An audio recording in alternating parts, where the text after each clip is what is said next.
Talvez você já tenha se olhado no espelho e não reconhecido a pessoa que vê. Não a aparência, mas a essência. Aquele brilho no olhar que um dia existiu, agora parece distante, substituído por um cansaço que a maquiagem não esconde e um sorriso que não alcança os olhos. Você se lembra de um tempo em que era mais leve, mais sonhador, mais você, mas algo no caminho se perdeu. Você começa o dia já sentindo o peso do mundo. Cada tarefa, por menor que seja, parece uma montanha a ser escalada. A energia que antes você usava para criar, para amar, para viver, agora é gasta apenas para sobreviver a mais um dia. As conversas com os amigos perderam a profundidade. Os seus hobbies já não trazem a mesma alegria. É como se você estivesse assistindo a sua própria vida de fora, um espectador passivo de um roteiro que não escreveu e que, honestamente, não está gostando muito. Você se sente desconectado, não apenas dos outros, mas de si mesmo. As decisões são tomadas no piloto automático, seguindo um fluxo que não te leva a lugar nenhum, apenas te mantém à deriva. E no silêncio da noite, quando a cabeça repousa no travesseiro, as perguntas vêm com força. O que aconteceu comigo? Onde foi que eu errei para me afastar tanto de quem eu queria ser? Será que essa pessoa que eu me tornei, apática e reativa, é tudo o que restou? No fundo, uma dor silenciosa pulsa. A dor de saber que você é capaz de mais, de sentir mais, de viver de uma forma mais autêntica. Mas uma força invisível parece te puxar para baixo, te mantendo preso em padrões que te machucam. Você promete a si mesmo que amanhã será diferente, que vai tomar as rédeas da sua vida. Mas quando o dia amanhece, o mesmo ciclo se repete. A procrastinação, a autocrítica, a sensação de não ser bom o suficiente. É uma prisão sem grades, onde o carcereiro e o prisioneiro são a mesma pessoa. Mas e se eu te dissesse que essa força invisível tem um nome? E se eu te contasse que esses padrões que te sabotam não são um sinal de fraqueza, mas um mapa que, se lido da forma correta, pode te levar de volta para casa, de volta para a sua melhor versão? Porque você não está quebrado, você está apenas perdido. E hoje, nós vamos encontrar o caminho de volta. Hoje você vai entender os sinais de que está se tornando a sua pior versão, não para se culpar, mas para se libertar. Se isso faz sentido até aqui, deixa o like para eu saber que você quer mais conteúdos assim. Vamos pensar na nossa mente como um campo de batalha silencioso. De um lado, existe uma força primitiva, uma criança interior que quer tudo para agora. Ela não conhece regras, não tem paciência e busca o prazer a qualquer custo. Sigmund Freud, o pai da psicanálise, chamou essa força de id. É o nosso desejo em sua forma mais pura e selvagem.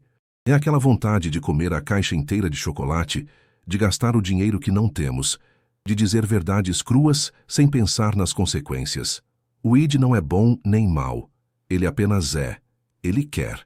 Do outro lado do campo, ergue-se uma figura austera, um juiz interno. Ele é a voz da nossa consciência, o guardião das regras morais que aprendemos com nossos pais, com a sociedade, com a cultura. Freud o chamou de superego. É ele quem nos diz o que devemos e o que não devemos fazer. É a voz que sussurra: você precisa ser perfeito. Não decepcione os outros. Você tem que dar conta de tudo. O superego, em sua busca pela perfeição moral, pode se tornar um crítico implacável, gerando sentimentos de culpa e inadequação, sempre que falhamos em atingir seus padrões, muitas vezes inalcançáveis. E no meio dessa guerra, tentando equilibrar os pratos, está o ego. O ego é o nosso eu consciente, o diplomata, o executivo. Ele vive no mundo real, e sua principal função é encontrar uma forma de satisfazer os desejos do id, sem ofender a moralidade do superego, e tudo isso enquanto lida com as demandas da realidade. Quando você decide comer apenas um pedaço do chocolate em vez da caixa toda, é o seu ego que está no comando, negociando um acordo de paz entre o desejo e a regra. Uma pessoa mentalmente saudável tem um ego forte, capaz de mediar esse conflito interno de forma eficaz. Ela consegue adiar a gratificação, tolerar a frustração e encontrar saídas criativas e construtivas para seus impulsos. Mas o que acontece quando o ego se enfraquece? O que acontece quando o campo de batalha pende para um dos lados? É aí que começamos a nos transformar na nossa pior versão. Quando o id assume o controle, nos tornamos escravos de nossos impulsos. Agimos de forma imprudente, buscando prazer imediato sem medir as consequências a longo prazo. É a pessoa que vive estourando o cartão de crédito, que trai a confiança de quem ama por um momento de aventura, que se entrega a vícios para fugir da realidade. A vida se torna uma montanha-russa de altos e baixos, movida pela busca incessante por satisfação, mas que, no final, deixa um rastro de caos, arrependimento e relacionamentos destruídos. A pessoa se torna refém dos seus próprios desejos, incapaz de construir algo sólido e duradouro, porque a base de sua vida é a areia movediça da impulsividade. Por outro lado, quando o superego se torna dominante, a vida se transforma em uma prisão de deveres e culpas. A pessoa se torna excessivamente rígida, crítica consigo mesma e com os outros. Cada erro é visto como uma falha moral catastrófica. O prazer se torna suspeito. A espontaneidade é reprimida. É a pessoa que nunca se permite descansar, que se sente culpada por tirar férias, que vive para agradar os outros e atender a expectativas externas, esquecendo-se completamente de suas próprias necessidades e desejos. Por baixo de uma fachada de perfeccionismo e responsabilidade, existe um profundo sentimento de vazio e uma amargura crescente. A vida perde a cor, o riso se torna forçado e a alegria é uma lembrança distante. A pessoa se torna um carrasco de si mesma, vivendo sob o chicote de uma autocrítica que nunca cessa. Se tornar a sua pior versão é, em essência, o resultado de um ego fragilizado, incapaz de harmonizar essas forças internas. É viver nos extremos, ou no caos do impulso desgovernado, ou na rigidez de uma moralidade tirânica. E o primeiro sinal de que isso está acontecendo é a perda da sua capacidade de escolher. Você não escolhe mais suas ações, você reage. Reage ao impulso do momento, ou reage à voz da culpa. Você deixa de ser o autor da sua própria história para se tornar um personagem coadjuvante, jogado de um lado para o outro pelas forças inconscientes que te habitam. E a sensação que fica é a de estar sendo arrastado pela vida, sem controle, sem direção e, o pior de tudo, sem esperança. Quando esse conflito interno se torna insuportável, quando o ego não consegue mais lidar com a pressão, ele precisa se defender. E para isso, ele utiliza estratégias inconscientes, que Freud chamou de mecanismos de defesa. Eles são como escudos psicológicos, criados para nos proteger da ansiedade, da dor e da percepção de verdades desconfortáveis sobre nós mesmos. O problema é que, embora ofereçam um alívio temporário a longo prazo, esses mecanismos distorcem a realidade e nos impedem de crescer. Eles são os tijolos com os quais construímos a nossa própria prisão. Um dos mecanismos mais comuns é a negação. É a recusa em aceitar a realidade de uma situação dolorosa. É a pessoa que está em um relacionamento claramente abusivo, mas diz a si mesma e aos outros que ele a vai mudar, ou que não é tão ruim assim. É o profissional que odeia o seu trabalho, que se sente esgotado e sem propósito, mas ignora esses sentimentos e continua no mesmo lugar por medo da mudança. A negação é um véu que colocamos sobre os olhos para não encarar o problema de frente. O alívio é momentâneo, mas a realidade não desaparece. Ela continua ali crescendo como uma sombra, e quanto mais a negamos, mais poder ela ganha sobre nós. Outro mecanismo poderoso é a projeção. Acontece quando pegamos um sentimento ou um desejo nosso, que consideramos inaceitável, e o atribuímos a outra pessoa. Sabe aquela pessoa que vive desconfiando de todo mundo, que acredita que todos querem enganá-la ou passá-la para trás? Muitas vezes, essa desconfiança toda é um reflexo de seus próprios impulsos desonestos, que ela não consegue admitir em si mesma. É mais fácil ver o defeito no outro do que encarar a própria sombra. A projeção nos transforma em juízes do mundo, apontando o dedo para os outros, enquanto, na verdade, estamos apenas descrevendo a nós mesmos sem perceber. Isso envenena nossos relacionamentos e nos impede de assumir a responsabilidade pelo nosso próprio mundo interno. E o que dizer da racionalização? Ela é a arte de criar desculpas lógicas e aceitáveis para comportamentos que, no fundo, sabemos que foram motivados por impulsos irracionais. É o estudante que não passa na prova e diz: na verdade, eu nem queria tanto assim essa vaga, o salário era baixo. Ou a pessoa que é rude com um atendente e justifica: ele mereceu, não estava fazendo o trabalho direito. A racionalização é um verniz de inteligência que aplicamos sobre nossas falhas.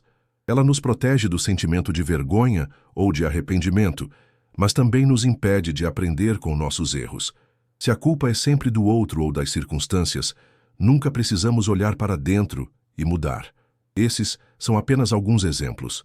Existem muitos outros, como o deslocamento, quando descontamos nossa frustração em um alvo mais seguro, gritando com os filhos depois de um dia ruim com o chefe, ou a formação reativa, quando agimos de forma oposta ao que realmente sentimos, como a pessoa que sente uma atração proibida e se torna a mais moralista e crítica em relação ao assunto.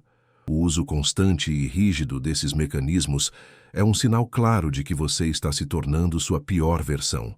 Eles criam uma realidade paralela, um mundo de ilusões onde você está sempre certo, justificado e protegido. Mas essa proteção tem um custo altíssimo: a sua autenticidade. Você para de viver a sua vida real, com suas dores e delícias, e passa a viver em uma bolha cada vez mais distante de si mesmo e dos outros. Reconhecer esses mecanismos em ação é doloroso, mas é o primeiro passo para desmontar a armadura e começar a sentir de verdade. E se você quer mais histórias que tocam o coração e trazem soluções, já se inscreve no canal. Aqui sempre tem algo especial para você. Talvez o sinal mais devastador de que estamos nos perdendo seja a repetição. Você já teve a sensação de estar vivendo o mesmo roteiro de novo, só que com personagens diferentes? Você entra em um novo relacionamento e, depois de um tempo, percebe que está lidando com os mesmos problemas, as mesmas discussões, a mesma dinâmica do relacionamento anterior. Você muda de emprego buscando novos ares e, em pouco tempo, se vê na mesma situação de desmotivação, de conflito com colegas ou de sobrecarga que te fez sair do emprego antigo. É como estar preso em um looping, um pesadelo recorrente do qual você não consegue acordar. Freud chamou esse fenômeno de compulsão à repetição. É uma força inconsciente que nos impulsiona a repetir experiências, comportamentos e situações dolorosas do nosso passado, na esperança, também inconsciente, de que desta vez o final seja diferente. É como se uma parte de nós ficasse presa em um trauma ou em uma dor não resolvida da infância e tentasse incessantemente recriar aquele cenário para finalmente vencer a batalha.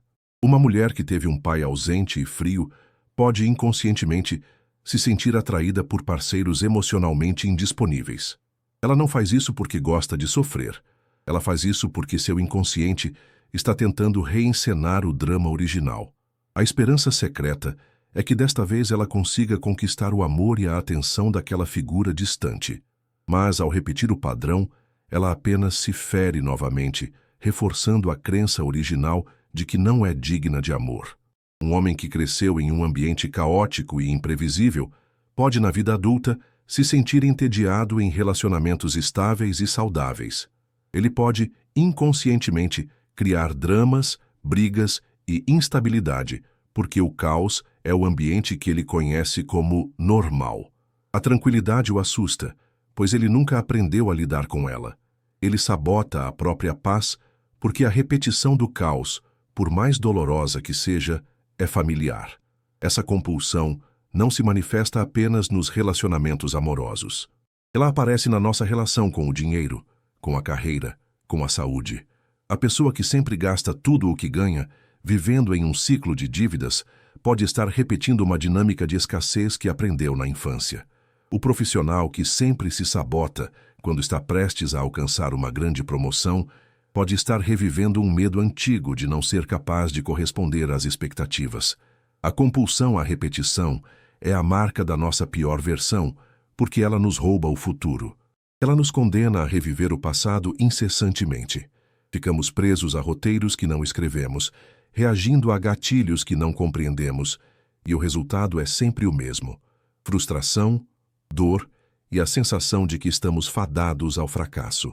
O grande desafio é que essa força é em sua maior parte inconsciente.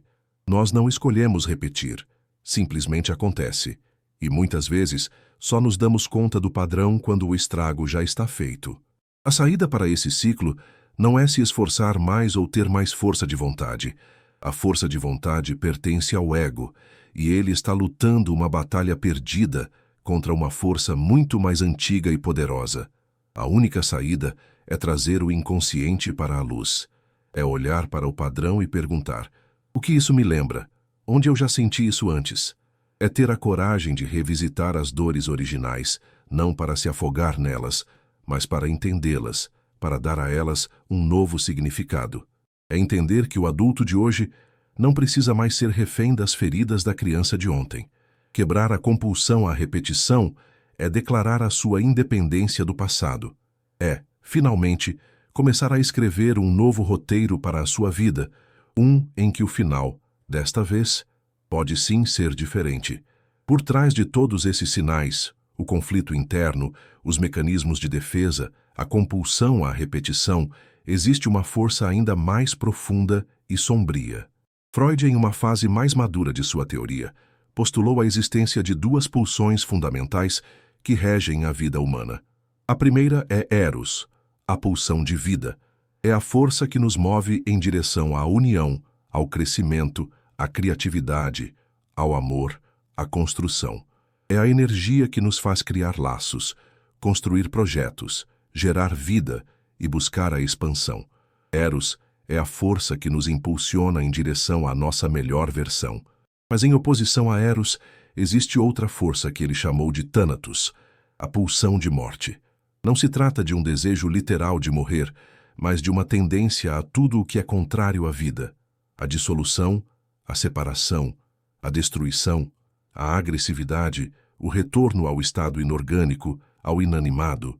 É uma força silenciosa que trabalha para desfazer os laços criados por Eros. É a entropia da vida psíquica. Quando estamos nos tornando a nossa pior versão, é porque a pulsão de morte está ganhando terreno em nossa psique. Ela pode se manifestar de duas formas principais: voltada para fora ou voltada para dentro. Quando a pulsão de morte é dirigida para fora, ela se manifesta como agressividade, hostilidade e destrutividade. É a pessoa que vive em conflito com o mundo, que critica tudo e todos, que sente prazer em diminuir os outros, que tem um comportamento cínico e destrutivo. Ela sabota os projetos alheios, envenena os ambientes com sua negatividade e se alimenta do fracasso dos outros. Essa agressividade é uma forma de descarregar a tensão interna, mas o resultado é um rastro de relacionamentos rompidos e uma profunda solidão. Porém, a manifestação mais perigosa da pulsão de morte é quando ela se volta contra o próprio eu.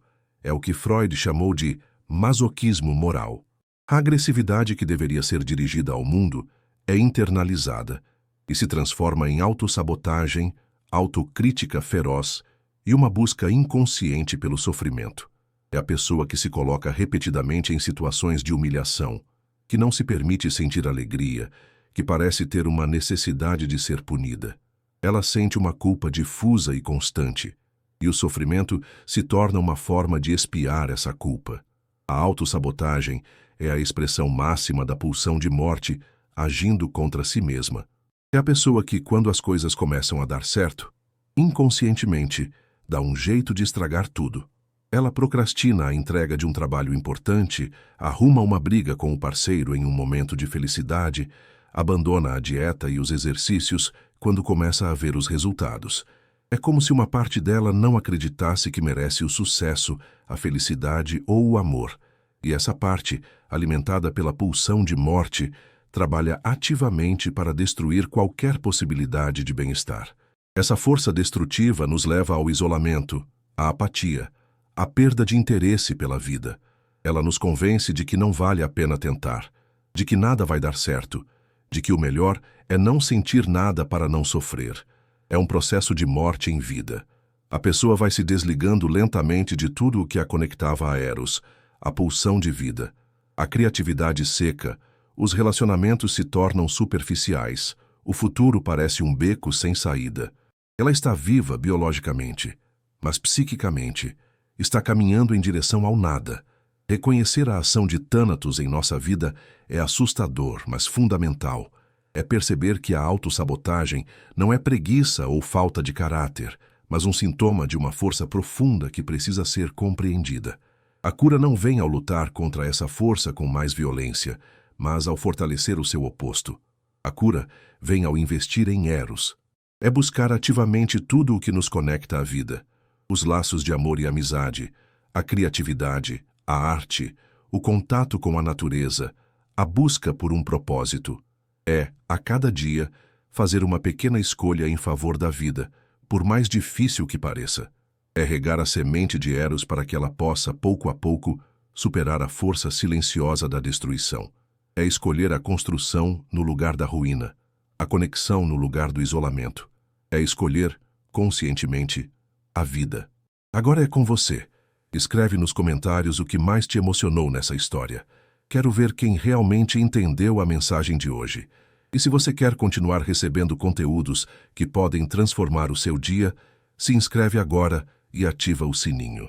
O que você ouviu hoje é só o começo para uma mudança. Esse vídeo aqui do lado pode responder algo que talvez você nem sabia que precisava entender. Clica agora e descubra.